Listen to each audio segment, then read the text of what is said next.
things that happen during sleep. So like your body's going through a lot of things. There's probably a lot of chemicals that like have to be shunted around to make it happen. So if I think about it logically, like you're not dead, you're still kind of alive. So your brain's kind of semi-conscious because it's not going to put itself completely out. Your brain goes through different parts of itself to fix itself. It's probably just like the way memories are recorded is just like whatever path the connection takes in your brain between the neurons. And there's almost like an uncountable number of possible connections that could happen. So it's probably just as it goes to a certain section, it triggers certain memories. And sometimes they're related to things that are being formed permanently in the day before, sometimes not. So I think it's just all just random gobbledygook of your previous day, like, or old memories get dredged up depending on where your brain is like, oh, this part is getting a little scruffy. Let's clean this part off here. All right, that looks good. Oh, this part over here, yeah, that looks good. I don't know. I think that's probably the what it is, but more the why I don't bother thinking about. What creatures, like, do amoebas sleep? At what level do creatures start, like, sleeping? Oh, weird. Is it, like, creatures that have a very obvious, like, brain and stuff? Does, like, everything sleep? Or does it get to a certain point where some organisms do and some don't? Like, I don't know if we know the answer to that. I'm just very curious. I think that probably depends on what the, like, technical definition of sleep actually is. Yeah. Because as we think about it, it's the idea of, like, you know, it's you rest. Physically tired, you're mentally tired. It's like most organisms cannot function constantly, but I would imagine that that applies to, you know, simpler organisms, because for humans that means lay in a bed and sleep. For animals that means find a bed, find your nest, find your den, I don't know, whatever animals might do. But for multicellular or simpler organisms, I mean, that's us, multicell, whatever. For simpler organisms, they must have downtimes, right? Oh, I think so. Where regenerative functions or cleaning, like you were talking about, Mark, like chemical, you know, rebalancing or getting rid of waste or whatever, like, has to happen. It's not necessarily sleep, and I don't think you could dream without a complex brain. Like, I'd be curious if we ever have any technology that would let us know what an animal dreams about, or if an animal dreams or whatever. I would think they do. I mean, have you ever seen like a dog kicking and whining in its sleep, or like licking or chewing or whatever, like it's got a bone? But like the cyclical nature of, like, you can't always be operating at 100%. That's got to apply to simpler organisms, I have to imagine. But I don't know. Okay, this is strange because I just looked up whether amoebas sleep, and there is research that says that even like jellyfish, which don't have a brain, and nematodes, which I believe those are single cell organisms. No, maybe not. I don't know. But they're like these things that don't necessarily have a brain still go into a state of rest, like what you said, Bob. They go into sleep-like states. And so it's really just a matter of like, okay, sleep is absolutely universal, but maybe it's just because everything needs a break every once in a while, unless I think I tell some people that they're like, oh no, well, are you changed something? I was like, no, I just got used to it. Like it doesn't bother me at all. But moreover, just like what dreams are, I think it's a tough part about like having visual memories, because when you have to try to conjure up the visual, your imagination is trying to rebuild the thing you're trying to remember until you get to the actual source of it. So it's like, maybe it's like more destructive in that regards, because, and that's why it's hard to remember things that happened, is because to conjure it, how do you even start from getting that image? Like where in the filing cabinet is that picture? You have to rebuild it just to be like, what am I thinking about? Okay, it had like a dog in it, and then like Greg was there, and then like, oh yeah, we were at a park, and you rebuild that in your head, and you're trying to like approximate, and then your recognition is like, oh yeah, no, it wasn't a park, we were in the lunchroom. But it's like, you know, then you just destroyed that memory with there's a park in there. So I don't know. Memory's weird, man. It is. All right, I have a follow-up question, because now I'm just sort of thinking about this. Back to dreams. So we're not scientists. I doubt anyone out there listening needs that to be said out loud. But like, I'm sure there are neurological studies and psychological studies and all kinds of scientists of all types who have spent time and are currently investigating what they think dreams are, what the evidence suggests. But I guess I'm curious, since we're talking about them, what do you guys think dreams are? Ooh. They're very different experiences. I mean, we've talked about how mine are not very visual and yours are extremely visual, Mark, and Wade, you're just sort of in the middle or whatever. You're normal guy. But like, where do you think they come from? Because I can say with confidence, when I have had nightmares, at least nightmares that I remember, it's always during tumultuous times. It's always at a point where I'm incredibly stressed. Like when I was in law school, very stressful, hard work, long hours, or, you know, other times where huge things are happening. Like the tour turned out to be really fun, but it was stressful for me ahead of time because I didn't know how that was going to go. For context, for anyone who doesn't know, we did a live show tour many years ago now. It's like a comedy show, and we had never done that before. And it turned out super fun, but like that seems obvious to me. But the rest of them, why do you have a good dream? Why do you have a dream that doesn't make any sense but isn't good or bad? I don't know. What do you guys think? I have a theory. Wade, do you want to go first though? Because I could go. Well, so just in general, it depends. One of the more recent nightmares I had, like I said, I watched the Cinema Wins video, and then all of a sudden my dream incorporated that into it and then added some other just random horror aspects to it. When my grandma passed away, we were I think juniors in high school, and I had this dream. It was like a recurring dream for a couple months that I would have every now and then, where my dad had passed away before 6th grade, my grandma passed away in junior high, and I'd lost a couple other people. But I had this dream that I was on a beach, and there was oh god, what are the white tent things that sits on like the poles? Cabana? Yeah, there was like one of those. There's like a table underneath, and my dad, my grandma were sitting there. I think my aunt. There's a couple of people that were sitting there. A couple of people that were there that were still alive. Most of them had passed on. But they were just sitting there laughing and talking, and like looked up and smiled at me as I walked up to them. And like I clung to that. I clung hard to that dream, and I had it a few different times from a few different angles, or a few different things would happen or whatever. But it was always like the same location, the same level of wind blowing. But I was in heavy grieving at that point, and my dream kind of reflected that. Now, whenever you have a dream that doesn't seem to have any basis in reality, like the weird box gate monster, or you know, stuff like I don't know. Sometimes I feel like your brain just incorporates different crap throughout the day and just kind of like spits it out in a weird way to recycle it or move it on. Sometimes I feel like maybe I'm having a hard time going to sleep. My brain's just got a lot going through it, and then maybe that'll be at night I dream a lot more. I don't know, because normally I forget most of my dreams. It's very rare that I wake up and remember one, but usually the ones that at least I remember have some basis in some event or something I've seen or heard or talked about that then shows back up in my dream in a weird way. That's interesting. My philosophy for dreams is probably a little unorthodox, or maybe some people have it, but at the end of the day, I look at a dream and I'm like, it doesn't matter what it is. It doesn't really matter why it happened, or it doesn't really matter like what the conclusion of it is, because whenever I run into a problem where the answer is all internal and all just like it happens, it's like a basis of human experience. It's not so much I'm dismissive, like, oh, it doesn't matter, like it's a waste of time. It's moreover just like whatever conclusion I come to, I cannot verifiably prove, especially when it's something that is a human experience, but also a personal experience. So the answer really wouldn't affect me, and dwelling on it might cause more harm than good. Because if I look into why I have nightmares on the weekly basis, if I start to question that why, like that would run me down a path of looking at like, okay, well, what's going wrong with my life? And maybe that's healthy, but it probably at the end of the day, it's not, because I function just well by being like, I have nightmares on occasion. And whenever I tell some people that, they're like, oh no, well, are you changed something? I was like, no, I just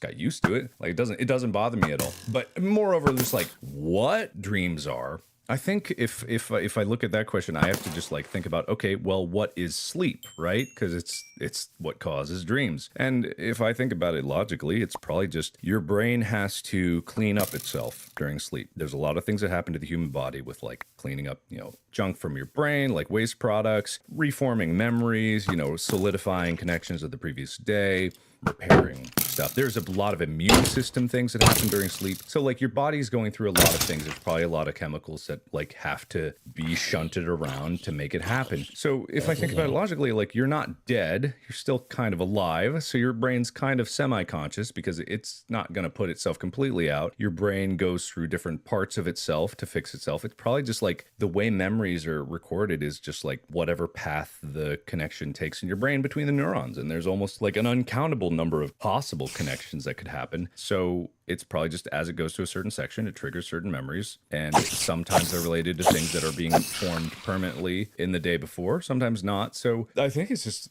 all just random gobbledygook of your previous day, like, or old memories get dredged up depending on where your brain is like, oh, this part is getting a little scruffy. Let's clean this part off here. All right, that looks good. Oh, this part over here. Yeah, that looks good. I don't know. I think that's probably the what it is, but more the why I don't bother thinking about.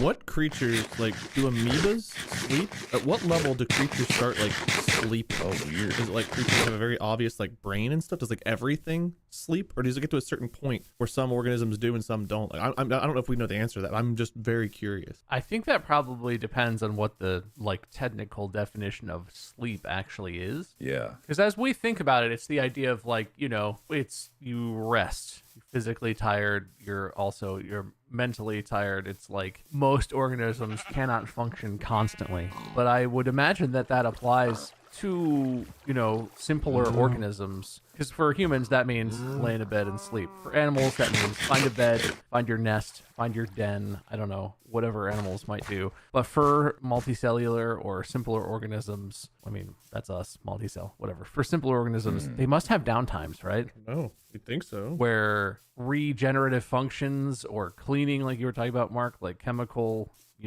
rebalancing or getting rid of waste or whatever, like has to happen. It's not necessarily sleep. And I don't think you could dream without a complex brain. Like, I'd be curious if we ever have any technology that would let us know what an animal dreams about, or if an animal dreams, or whatever. I would think they do. I mean, have you ever seen like a dog kicking and whining in its sleep, or like licking or chewing or whatever? Like it's got a bone. But like the cyclical nature of like you can't always be operating at 100%. That's got to apply to simpler organisms. I have to imagine, but I don't know. Okay, this is strange because I just looked up whether amoebas sleep, and there is research that says that even like jellyfish, which don't have a brain, and nematodes, which I believe those are single cell organisms. No, maybe not. I don't know. But they're like these things that don't necessarily have a brain still go into a state of rest, like what you said, Bob. They go into sleep-like states. And so it's really just a matter of like, okay, sleep is absolutely universal, but maybe it's just because everything needs a break every once in a while, unless I think there's probably a threshold of like a creature that lives not long enough to need sleep, like a 7-day life. Maybe they just fucking go until they die. Like they wouldn't need sleep because they don't need to recover because they're trying to... flies sleep? Because they don't live for that long. Yeah, it's a question, but it's universal. Like apparently scientists have not found any animal, like animal that does not need sleep, even if it's a little bit, even if it's a lot, like needs sleep. And I think it's just because no matter what, there are certain chemical energy requirements that you need to be awake, and there are certain bodily functions that need to occur to maintain biological integrity that can only happen when you are not moving and not using that big dumb brain. I think it's just like a matter of there needs to be a reset, there needs to be recovery, there needs to be recuperation. Like it just happens. So fascinating. Yeah. I can't see if flies sleep. Do flies sleep? They need a comfortable place to sleep that will shadow them. What? Yeah, I found an article that's like for like children, but it basically says flies do sleep. They have a central nervous system, and they also have circadian behaviors, meaning that they have demonstrated that they have like a pattern of sleeping and waking up with consistency,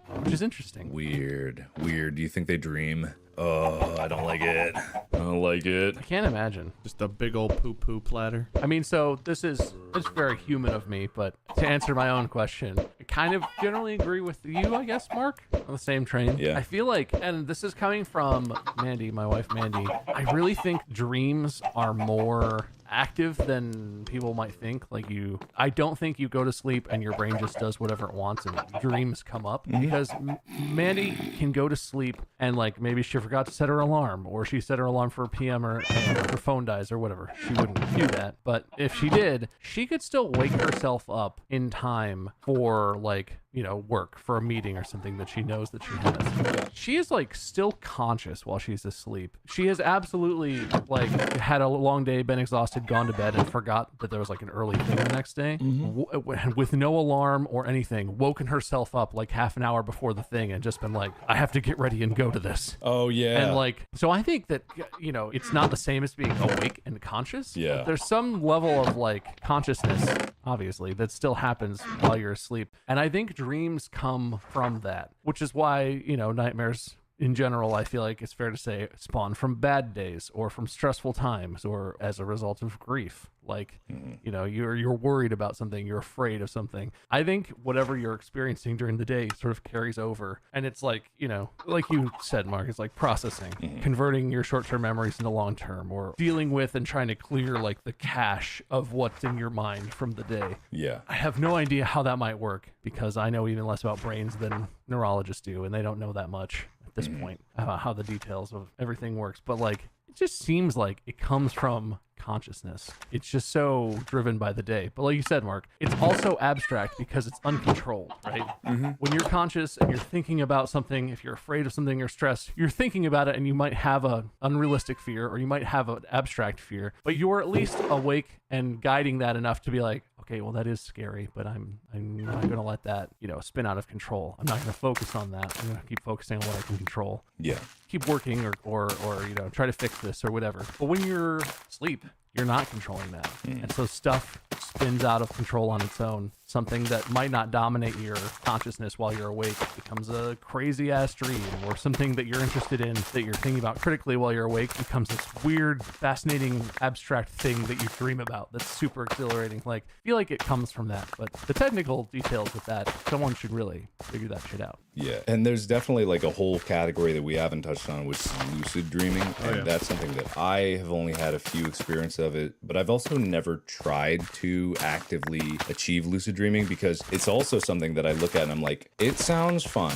and I get that, but I always am wary of things like that affect the very important function of sleeping, and also getting lost in a dream world is never something that I'm very particularly interested in. Whenever I've started to gain control of dreams, I've typically realized that I'm dreaming, and then I'll wake up. Yeah, almost always for me. But as much as I would love to continue this thread, I feel like I should probably wrap us up here soon. We've kind of gone on. This was like a more serious episode, but I really enjoyed it. I enjoyed delving into the brains and our brains and looking at all this stuff. I don't know. I found it very interesting. I hope you guys did too. I did. That's pretty neat. Very interesting. Yeah. Well, I think that we have very different experiences, especially compared to you, Bob, and not seeing things. But I think like all of our dreaming experiences and the input we had is valid, and therefore I declare this a tie. All right. Wait. That's This is new. the first tie of Distractable. What does that even mean? Do we all have to host next episode? It means you two have to joint host, Oh God. Joint host. Ooh. or you guys can fight to the death. I won't fight I to don't the want to death. do that. No. Oh, okay, all right. No, I Oh. don't. Hey, come on. All right, let's fight to the death, I guess. No, I don't want to do that. Oh, we don't. I thought you just said you do want to fight to the death. no, was I into don't it want to now. fight to. Then one of us would be dead. All right, fair enough. That's true. I don't even know who it would be. Kind of a weird matchup. You can fight to the yield, All right, fine. Fight to the not death. or I could just pick a winner if you guys don't want to joint host. I No, can no, we'll force join. No, No, we'll you join already said host. it. We'll figure it Yeah, out. We'll We'll join figure it out. host. Yeah.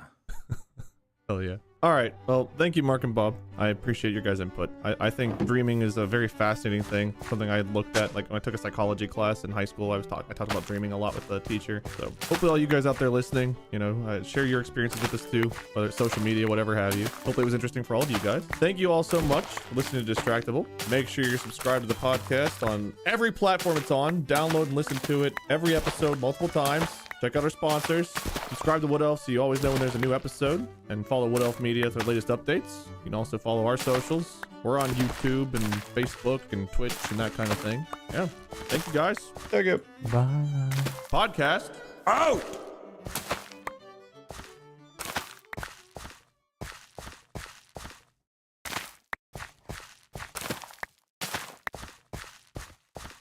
Good evening, gentle listener, and welcome to Distractable, a Wood Elf production with your hosts, Worrisome Wade, Brainy Bob, and Magnanimous Mark. This week, the tear-inducing Tattling Tribe compare the tastiest of protein morsels, the most succulent of steaks. Yes, it's time for Rex Chibum, the king of meats. Please prepare thy condiments and enjoy the show. Hello and welcome to Distractable. Here we discuss anything that interests us and compete to see who can bring the most captivating stories to the table. Whoever brings the most interesting story, as judged by me, will be declared the winner of the podcast and will earn the right to host next week's episode and play the role of judge. Jesus God, that was awful. It's a hell of your making. You did this. Whenever I called a draw, I thought that meant I would get to host again. Why would that No, mean that? that's not what that means at all. Because it didn't was supposed to mean that I just heard. We tied for winning, not tied for losing. That's not how that works. Yeah. Oh man, I think we all lost after that intro. Anyway, No, go that ahead. that was cool. I like that. That felt really cool. Yeah, it's fine. Oh. Yeah. So this week is the first joint judging of with which only Wade is a contestant and will be subjected to our harsh criticisms and will be the sole provider of entertainment on this episode here. That means I automatically win, though, right? Not No. necessarily. No. You can be judged to have lost even if nobody wins. Wait, if I lose, who hosts? We'll have to just joint host again, and you'll get to Oh, experience God. it again until you win one. Look, we never plan ahead ever, and that's not going to start now. We're going to bulldoze our way through this, whatever the consequences. It'll be fine. It'll be fine. I think that's our slogan here at Distractable. It'll be fine. Fine. Oh, I thought it was probably okay. It'll be fine. I marked that down. Got it. Okay, good. All right. So, Bob, how are you, fellow Judge Bob? Oh, I get the privilege of small talking first as a judge. I like that. I'm good. Yeah, sure. Been good. It's cool. The summer's cooling off a little bit. It's not so unbearably hot all the time. You know, it's September. Oh wait, we're not supposed to date these. Sorry, this might come out like next year or something. I mean, we're finally kind of caught up at this point. We had a lot of backlog episodes of stuff that we experimented on, and unless we have a situation where we're gonna like do a best of stuff that we haven't put out because we have some snippets that we've done for tester stuff, this should be finally caught up and accurate. Not that anyone ever knows that it wasn't, so I should shut up. Deducting 5 points from myself. I don't get him. Wait, you know what? I do have a thing that I know that I saw this week that actually made me laugh. So I've been checking out the subreddit periodically just to see what's going on, see what people are talking about. There was a thread. Someone was just, you know, the old classic, like, what's your favorite episode? What's your least favorite episode? And I went and I looked at that and I was like, well, everyone's probably going to say the same shit, right? Like, people still ask me if my fridge works. That was a long time ago now, and they still ask constantly. So, like, sure, everyone liked the fridge one, I guess. That's fine. And they don't like, I don't know, one of the early ones. One of the ones that it was a long time ago and nobody remembers anymore. I swear, every answer was different. There were a good number of fridge ones, but there were such a mix. The conversation was just like, someone would start like, oh, I love the fridge one. I didn't like the making of best friends one. And then someone would come in and be like, whoa, that was my favorite one. The best friends one was such a weird dynamic. That was funny. And, you know, I didn't like the body odor one. And everyone likes different episodes, and I think that's good. No, that's great. I think so too. Yeah. That means we're making a variety of experiences. I don't know. It's interesting. Usually everyone, you know, universally likes the only good one and hates all the rest of them in things that are episodic. No. That's never what it's been about when it comes to content that we create, which is why it's so important that we bulldoze forward and not care what anyone actually thinks, and let alone ourselves. So, I don't think anything. Was last week's the only one that was like serious the whole way through? no, maybe. Okay, did you ingest some helium in between answers? Hey, don't you criticize me. I'm the judge here. Okay, I'm sorry. You said that without context, Wade. You realize that was just Mark trying to remember what the last episode was. Because he's been so busy with his own shit. Well, it has to be Dreams and Nightmares because this is our only draw week. Yeah, well, I remember. some of us have a lot going on, Wade. Yeah. Not me, but Mark does. And you know, I feel like, Wade, if you had been actually scoring throughout the episode, you might not have come to the conclusion of a draw. Oh, you don't know that I wasn't. I mean, you did say that you wasn't, but... Oh, if I said I wasn't, then I definitely wasn't. But I might have been if I didn't say I wasn't. Yep. Hey, how I choose to judge is decided by me. Fair. How we choose That's to fair. judge is decided by us. So suck on that. Collectively. Yeah, telepathically. Did you know that there's like Nah, I'm not gonna get into it. It doesn't matter. It's not important for this. Expunge the thought that I just said from your brain. Strike it from the record. I'm What was so the thought? curious now. Strike it from the record. There's no record. It's an audio recording. It's just on there now. Strike it. This is not like Strike the it from the 70s where record. you could snip that little bit of tape out and then glue it together. No such thing. There's someone that is transcribing every word that we say. I struck the audio. Did you hear it? It's their hobby. Is that who the fourth person is in the Discord? It's always there. They're just transcribing all conversations. Yeah, I was always curious about that guy. Did one of us invite them or? I thought you guys just hopped on like on your phone too or something. Oh, Yeah, I thought that was. That's not you guys. it's a little concerning. Who the fuck is here with us? Oh, they just left. Hello? Okay. Well, that's weird. I guess we're safe now. Nothing bad will happen. Yeah, sure. Yeah. Anyway, wait, are you ready to be your provide us with entertainment with your regalings of stories? Oh yeah, all right. Well, today's topic. Wait, I don't do that. I'm ready to. Yeah, whatever I'm supposed to do today, I'm ready for it. Bob, do you have a topic? I have one if you want. No, yeah, you have one. You do it. I always just make mine up on the spot. That's why they're so bad. Okay, cool. I think this one would be perfect for Wade, and it's something that I think is pretty common for everybody. Everyone has a story that could relate to this in one way or another. I hope I have none to make it really awkward. Well, you might, you uncultured swine. Oh, But it all comes down to food. I think food is an incredible topic. Whether it's great food that you've had across the world, different cuisines, like everyone has a wide berth of different types of foods that they enjoy and love. And also people have had bad experiences with food. It's just like the most god-awful food you've ever had in your life. Whatever it is, good or bad, Wade, I would love to hear your stories or stories on the internet of the tastiest foods, the best foods, the most diverse food experience you've ever had, great restauranting opportunities, and or bad experiences of places of food that you will never go to or return ever again. I'm mentally preparing myself for Wade's story about how buffalo wings and rings is the best food that Wade has ever eaten in his life. whoa, whoa, whoa! There's a place in Fairfield, Ohio called Buffalo Joe's. That's a step up. Oh, okay. Buffalo Oh Joe's my is the God. superior. Got it. Got it. How good are the onion rings, Wade? I'm sure that's... I get fries, Oh, you are uncultured swine. God, I hate this place. but they do have these cheesy breadsticks that are just like so big and thick and delicious, and you break them and you dip them, and they're so good. Anyway, I'm sure you've got more interesting stories than that. does our experience include like service, like good and bad service from waiters and waitresses? Sure. That's part of Look, it. do you think that there's a limitation on any of these? Yeah. Bob, is there a limitation on any of these? I mean, I'd prefer it if we stuck pretty strictly to the proposed topic, but I suppose Yeah. small divergence for pertinent side stories may be appropriate. What's this podcast called? I don't know. I don't remember. Highly focused? Like test group. What was it? It was a focus group. Focus testing.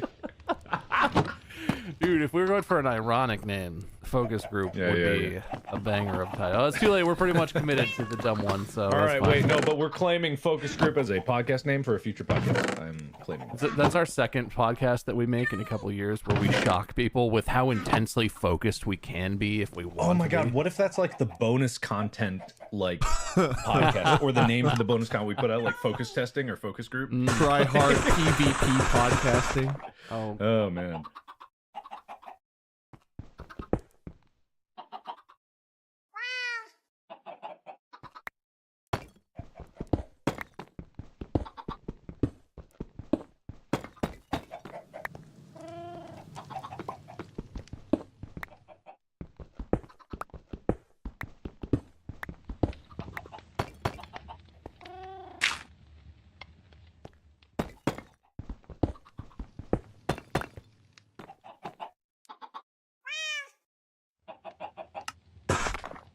all right. So what do you got, Wade? Got some tasty nums? All right, I'm gonna go ahead and just throw out the one that everyone's waiting for at the beginning.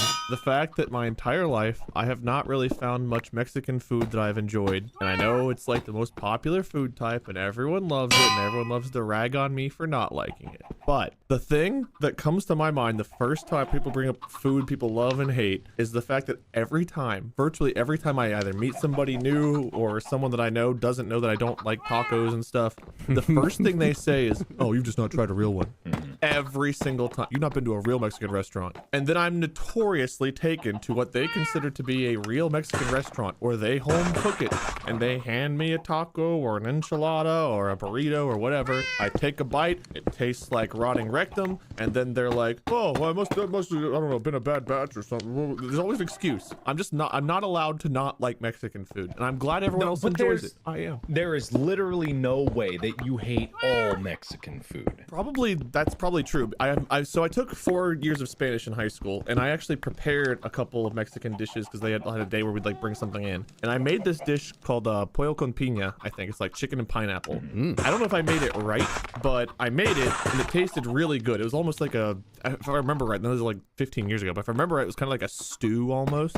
That was really good. But whenever people think of Mexican food for me to eat, it's always you have to like tacos. It's always tacos. That's the main one, is if I'm not allowed to not like tacos almost specifically. I just want to say this. Go ahead. If you didn't make such a point of saying it, you would have to eat way less tacos in your life. Every time it comes up, because they're so universally liked, every time it comes up and you're like, "Oh, I don't, can we get something else? I don't really like that." And everyone's like, "Whoa, it's a taco place. You don't like tacos?" And you're like, "I don't like Mexican. I've never had Mexican food that I liked." And people are like, "That's not possible. There's bad Mexican food, but good Mexican food is so good." If someone was just like, "Can we get tacos?" and you were like, "Guess I'm eating side of rice and some chips and salsa or something," like whatever. There's got to be something on the menu that you could eat. It would not be a thing. People eat a normal amount of tacos. I think this is a false memory. But you always saying that always inspires people to be like, no. I know this place. You can't not like these. And then it's like, you are subjected to way more tacos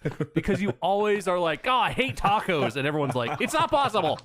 And then they force you to eat them. I think this is a false memory. I don't think I bring it up as often as everyone else thinks I do. Someone always does bring it up, but it's usually not me. That's true, actually.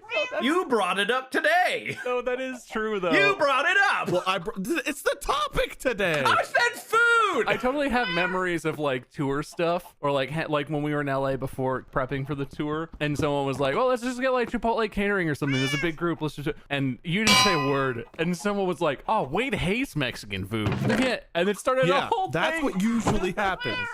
I do remember that. Yeah, that's actually. true. Okay, that's true. But you did start off this one like, "All right, I know where this is going. Okay, Mexican food." You brought up hating food, and I figured if I got this out of the way early, I could have good topics by the end, but I wanted to get this one out there. No, you know, everyone listening at home is frothing at the mouth, being like, no, you haven't tried real. Like, this is the new Bob's Fridge. You're going to have people constantly just like bashing down your door to get you to try their grandma's Mexican food because it's unbelievable. You have a P.O. box, Wade? I know. Everyone's got the best Mexican food. The 500 times I've had to try it, it's always been the wrong place, or maybe the shells were too old, or, I don't know, maybe the human feces they had to supplement instead of the cheese wasn't as good as the usual. Okay, see, that's getting offensive is what that is. That's insulting to the Mexican people. That's offensive. It's fair of you to say like, "Oh, well, you know what? It's cilantro or cumin," because those are things. It might be, I don't know. Cilantro is but been shown that people either really like cilantro or it tastes like soap or something. And same with cumin. I totally get cumin to some people tastes like dirt or something. It doesn't taste good. It tastes bad. If you said it in a respectful way, people would be like, "Oh, well, that makes sense." Like every Mexican restaurant puts just a shit ton of cilantro and cumin on like everything on the menu. So, but you're always like, "Oh, well, they must make it with diarrhea. They must grind up their guinea pigs and they leave the bones in and then they season it with the shit from all the babies in the world." And it's like, wait, why are you being so fucking rude? If you just said it in a respectful way, it would be way less of a visceral response. I guarantee. Yeah, he's not wrong. I think it's the world has jaded me into like the hatred of it that I have because of how no one has ever been just like, "Oh, you don't like Mexican? That's cool. We'll do this." It's always like, "You don't like what?" Yeah, well, it's really good, so something must be wrong with you. It's always like, especially with a group of people I don't know, if like, you know, they're like, oh, do you want something from this taco place? I'm like, I'm not really a big fan. Like, no, I try to keep it like somewhat calm and respectful, but like their response is always blown out of proportion. And whenever it's people I know, yeah, I'll talk about human feces all day. I don't give a shit. But with new people, I do try to be like, if you guys want to get that, that's fine. I'll find something on the menu, or I can order from somewhere else. And, oh, no. What do you mean? Wait, you're one of those taco haters? I've heard about your kind. And it's like, oh, Jesus God. I can't wait to pop into one of your streams now after this episode Please, airs and just people talking about this. You're one of those.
Taco haters. Like, I just can't wait. All right. Okay. So Mexican food aside, I mean, we could isolate the common denominator of you cooking it versus someone else cooking it, but we won't get there. Let's just say, okay, Mexican food, it's not an interesting topic. It's not a good place to go. There's no stories there. It's all just pain for you, and we don't want to bring up the painful memories. Well, now that we finished the topic, I'm glad that we're not going there. Yeah, you don't have to talk about that again. But thank you for thank you for sharing. We are burying that subject once and for all. No one will mention it ever again. I've got two things I think of for food experiences that were just like beyond amazing. Oh, 5 points for honesty. Thank you. I think food experiences for me personally, two of the ones that jump out were the first time we went to, I think, Fogo de Chao. I knew that would be one of them. All you can eat. Getting high quality meat, an unending amount, was the life changer for me because I eat a lot of food. I think there's a picture out there somewhere. I don't know if it's on the internet or if just someone has it. I have one. Where we were eating a big group at a Fogo de Chao, and literally everyone at the table, we had like 14 people at this table, were done eating, and they were like ready for dessert. And then there's like a picture of me with my plate, and it is a mound of meat. And I still was asking for more, and I ate through like all of it, but I kept eating for like half an hour after everyone else was done. And this wasn't like I was waiting on my food. This was just, I would not stop eating. I remember very specifically that because I took that exact picture.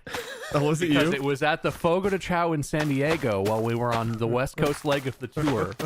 We were like, everyone, the crew and everyone that was there, Mandy and Molly and Amy and everyone that was there, we all went out. It was a big table, like you said. You had, at this point, we had been at the restaurant for like a normal amount of time to where it was time to like have a coffee, pay the bill, and get out of there. You had more meat on your plate than anyone else had eaten during the entire duration of the meal.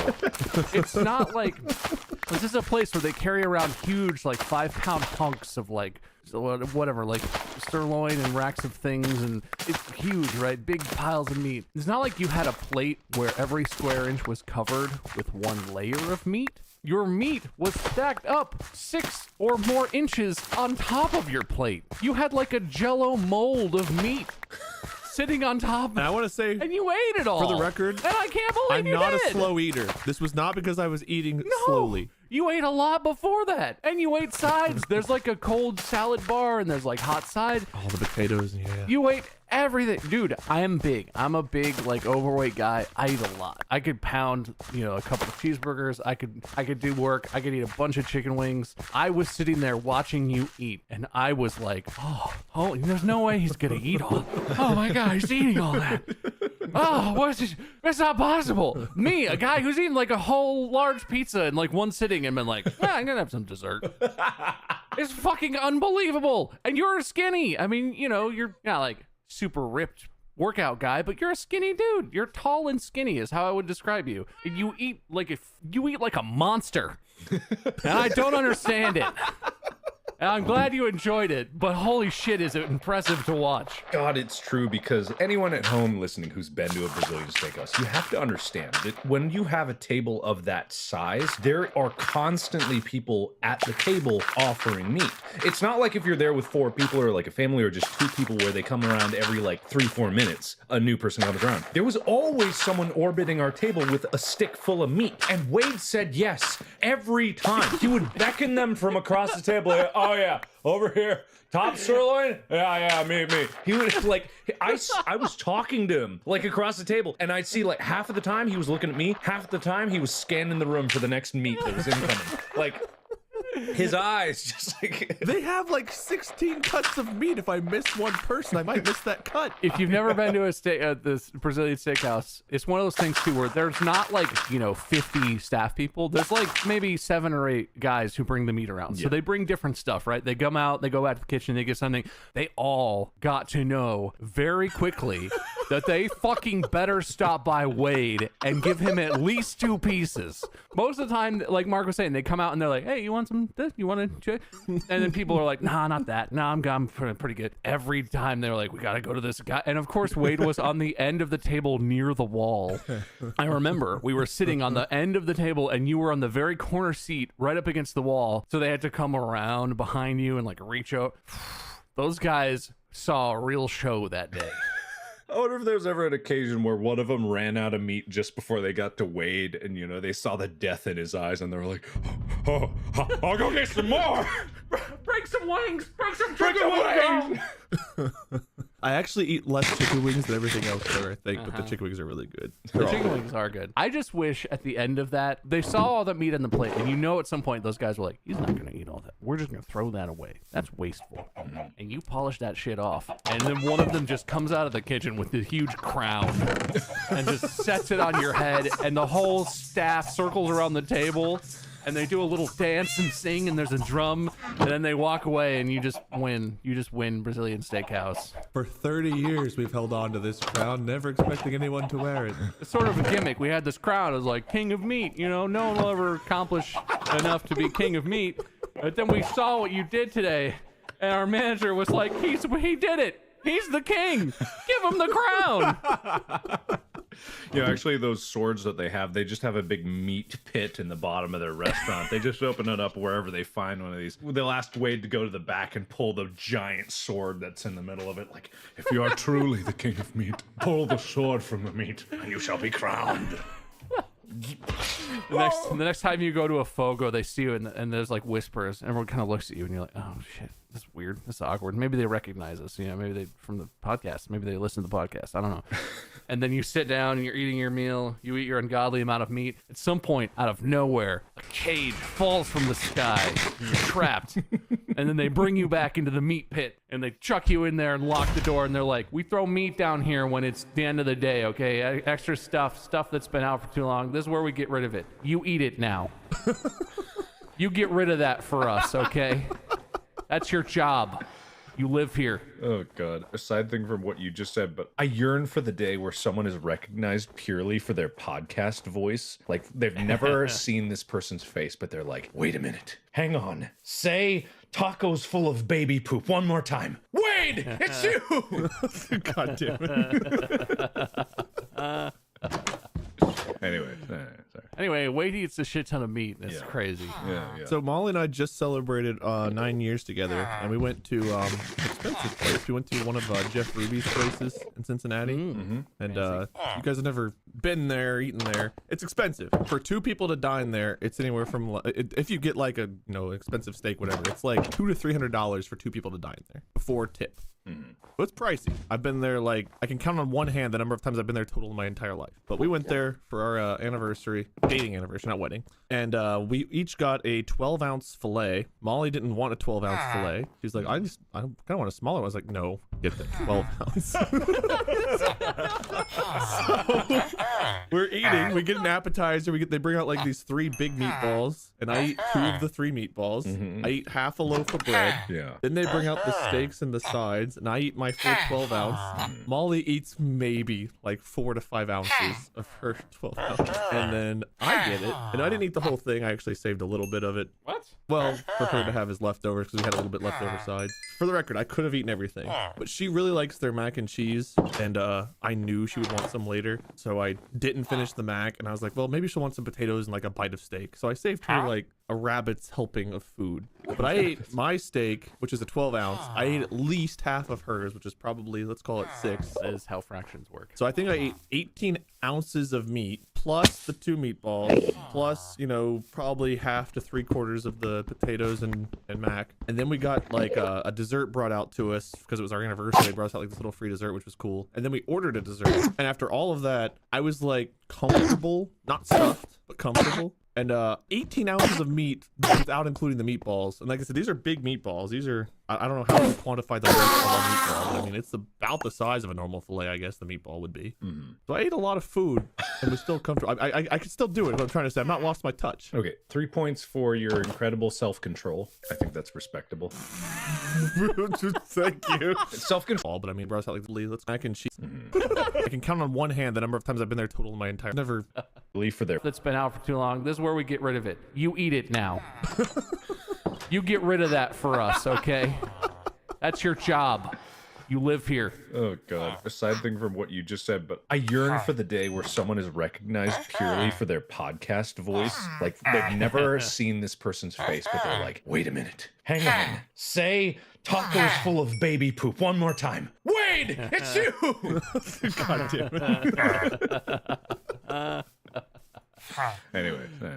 Anyway, Wade eats a shit ton of meat. It's crazy. Yeah. So Molly and I just celebrated 9 years together, and we went to an expensive place. We went to one of Jeff Ruby's places in Cincinnati, and if you guys have never been there, eaten there, it's expensive for 2 people to dine there. It's anywhere from if you get like a expensive steak, whatever. It's like $200 to $300 for 2 people to dine there before tip.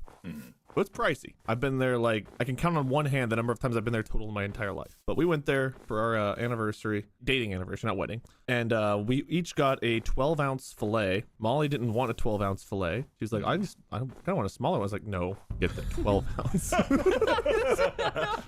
So we're eating. We get an appetizer. They bring out like these 3 big meatballs, and I eat 2 of the 3 meatballs. I eat half a loaf of bread. Then they bring out the steaks and the sides, and I eat my full 12-ounce.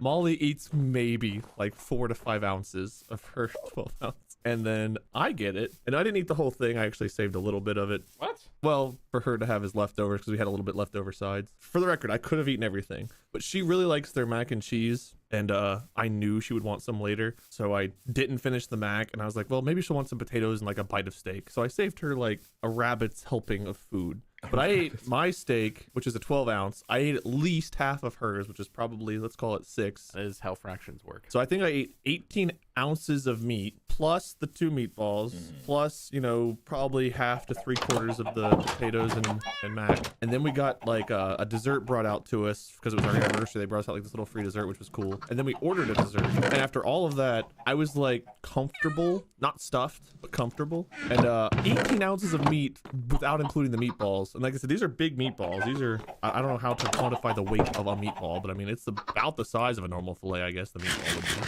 I ate a lot of food and was still comfortable. I could still do it. Is what I'm trying to say. I've not lost my touch. Okay, 3 points for your incredible self-control. I think that's respectable. Thank you. Self-control in you, I've never imagined. But also just like, it doesn't sound like it was that much self-control. You left her 2 ounces is what your math works out to. It's like, she ate 4, you ate 6. She kind of nibbles though. Molly's not a person who eats 2 ounces. a big meal. Yeah. Uh-huh. I eat a big meal. Molly nibbles throughout the day. So for like, that's like a helping for her. You hand her the leftover 2 ounces. Like, hey, you're gonna eat good tomorrow. To paint the picture honestly, she kept putting the other bit of steak back on my plate to like tell me to finish it. I was like, no, I'll save some for you or the pups or whatever. I like to imagine that scenario. You're sitting there and you're looking at 1 bite of steak on your plate and like 3 noodles with some mac and cheese sauce on them and stuff. And you sit there and you think to yourself like, you know what? It's been